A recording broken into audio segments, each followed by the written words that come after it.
Я единственный в огне, кто читает свои сны. Поклоняюсь темноте. I was born with a gift.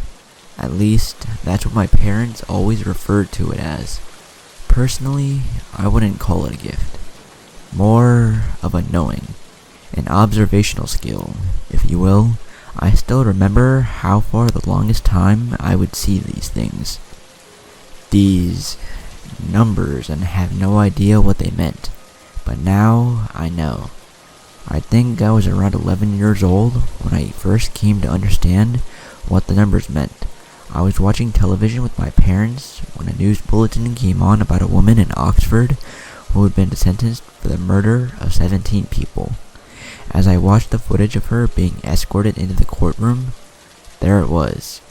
The number 17 floating just above her head like a halo of evil. In that moment, I realized. These numbers weren't random. They represented people. Every number I saw would signify the number of people that person would kill in their lifetime. I saw the world very differently after that day. On a normal day, walking through school and on the way home, I would see a sea of zeros, maybe a few ones. Sometimes I would walk past a man in the street, the number 3 floating above his head, making me feel uneasy. I didn't know anyone personally with anything higher than a 1, and would always convince myself that those ones would be due to a car accident or something of the sort. Nothing as sinister as murder. As I grew older, the numbers remained mostly consistent. By this time, I had told my parents about my sight, and we agreed between us that it would be safer to keep the facts to ourselves. The first person I knew personally with a larger number was my friend Kyle. I met Kyle at a house party one of our mutual friends was throwing. We hit it off pretty quickly due to having a lot of the same interests, but I was always very uneasy when I would look at him and see the number 5 looming above his head. 5 people? Kyle? It didn't seem possible, and I very quickly decided that I didn't want to question it. About 3 months into our friendship, I woke up one morning to a number of messages on Facebook. All of my friends were frantic about what happened to Kyle, but I couldn't get a straight answer out of any of them about what exactly had happened. After scrolling down a couple of posts on my newsfeed though, I had my answer. Kyle had gone to a party with his girlfriend, Amy. They had gotten pretty drunk, but Kyle decided he was still okay to drive home. About a mile into the journey, he crashed into an oncoming car after veering into the wrong side of the road. The post said that the crash was pretty bad and its girlfriend had died instantly. Jesus Christ, I thought. As shocking as the news was, part of me couldn't help but feel guilty.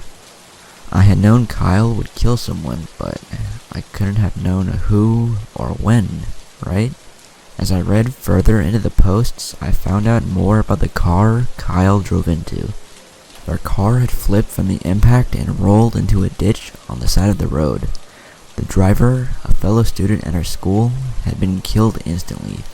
His 3 friends who were in the car passenger seats had all died in the hospital from their injuries. 5 people. Kyle killed 5 people that night, and I knew it was going to happen. I carried the guilt of that accident around with me for a long time. I tried to talk to my parents about it, and they tried to empathize with me, but I knew they didn't understand. In fact, it was very hard for anyone to understand why I was feeling like that. Until I met Melanie, the most beautiful woman I'd ever seen. We started dating about 8 months after Kyle's accident, and I felt a connection with her that I never felt with anyone. She was the first person after my parents that I had ever told about my gift. And I was so relieved when she didn't freak out and leave me. She was so kind to me and so understanding about it. She was so curious about it and seemed to have an endless stash of questions. I was a little caught off guard when she stared at me, wide-eyed, and asked me what the number was above her head. She was a 0. I told her this, and it was almost as if I could see a little wave of relief wash over her. I loved all the questions she would ask.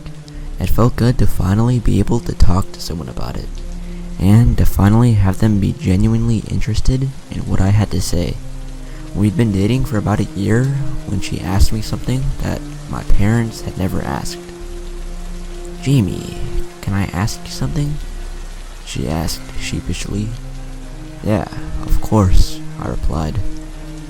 "Well, I always wanted to ask you this, but I can never find the right moment 'cause it always seemed a bit too personal." "Come on, I'm sure by now nothing you could ask me would be too personal," I chuckled. "Well, okay, I was just wondering, when you look in the mirror, do you see a number above your own head?" She looked up at me curiously, her big green eyes fixing on me. "Actually, yeah, when I look in the mirror, I see the number 13, I told her, looking down at my feet.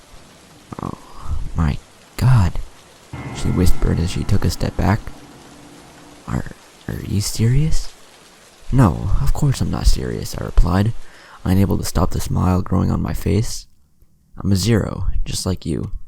Melanie and I married a little over 2 years ago, and just a couple of days ago, we welcomed our first baby into the world. A beautiful, healthy baby boy.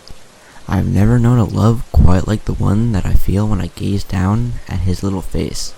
The feeling I get in my chest when his tiny hand clasps around my finger is like any other.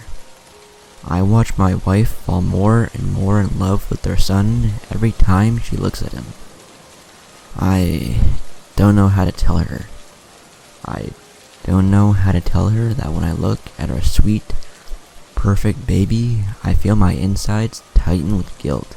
Because when I look just above his darling little face to the space just above his head, I see the number 148,327. The biggest number I've ever seen in real life.